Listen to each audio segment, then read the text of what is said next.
This movie is about a lot of different things that I kind of connected to on parallel levels all at once.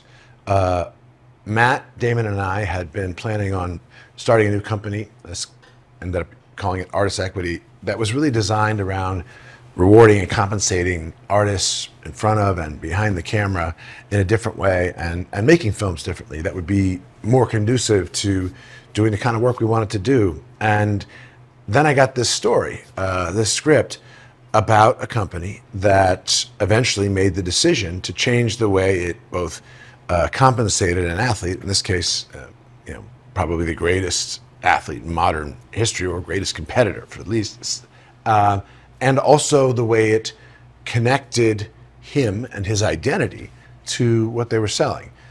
And it was really inspiring. I was concerned because I wanted to make sure that it did justice to the story, because Michael Jordan is such an important cultural figure and so meaningful.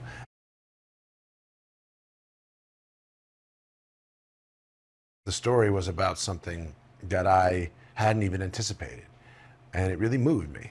It moved me to think of um, being a young person and trying to make your way in the world, being perhaps from a marginalized community, and feeling as though you were taking this giant leap from your high school to college to all of a sudden being thrust in front of the whole world.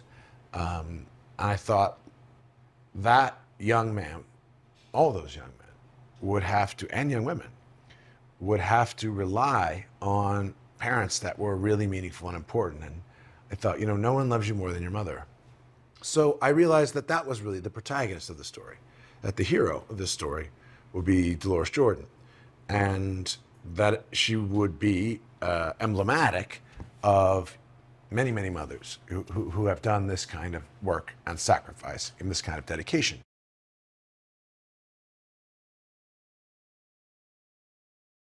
Michael mentioned, he wanted Deloris Jordan to be played by Viola Davis, which is kind of like saying you want to pick Michael Jordan for your basketball team. And so he set out to write a part that would be worthy of Deloris and worthy of Viola. And so both these dreams of mine came true. I got to work with Chris Tucker and Viola Davis, and they came and contributed and invested in this story and brought their voices and knowledge and gifts, and it became a true collaboration where I was really honored to work with the finest, loveliest, most talented people I've ever had the chance to in my life, including my best friend.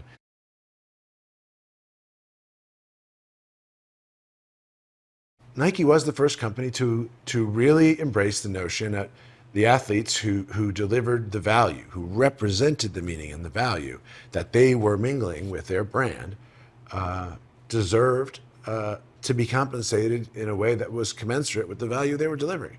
And that was a really meaningful change. This was a time before we kind of took for granted that people could be brands. Brands were, Sears or Kmart or Cheerios. They weren't people. I'm old enough now to see a real difference in between the way that's looked at currently and the way it was when I was a kid.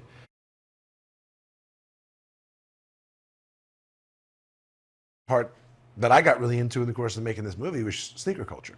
I didn't really understand how interesting and how meaningful the construction of shoes had become, and how people really infused their own artistry and humanity and personality, both in the construction of them, the collaboration in them, the way that they paid homage to people to whom they looked up and admired. And I started to really recognize just that as an art form.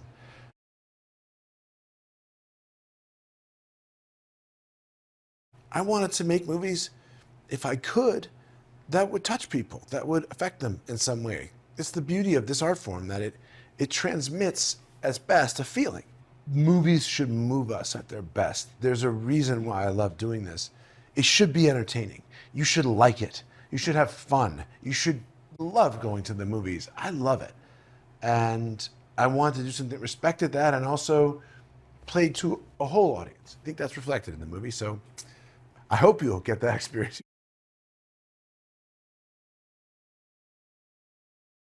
what I have to offer here is respect and homage and appreciation for Dolores Jordan and women like her, and for her son, who somehow managed to seek and capture that incredibly elusive and rare magical genius that we all are so fascinated by and moved by.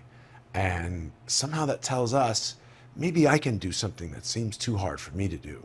I can deal with a problem that seems overwhelming, or I can accomplish that thing that I dared not dream I could accomplish. And I think that's a really important thing for people to have, something to hold on to, something to look at. And I wanted the movie to feel like that. I wanted to make a story that was hopeful, that moved people. But I wanted to make people feel good and feel as though they could be better and the world could be better and think great things can happen.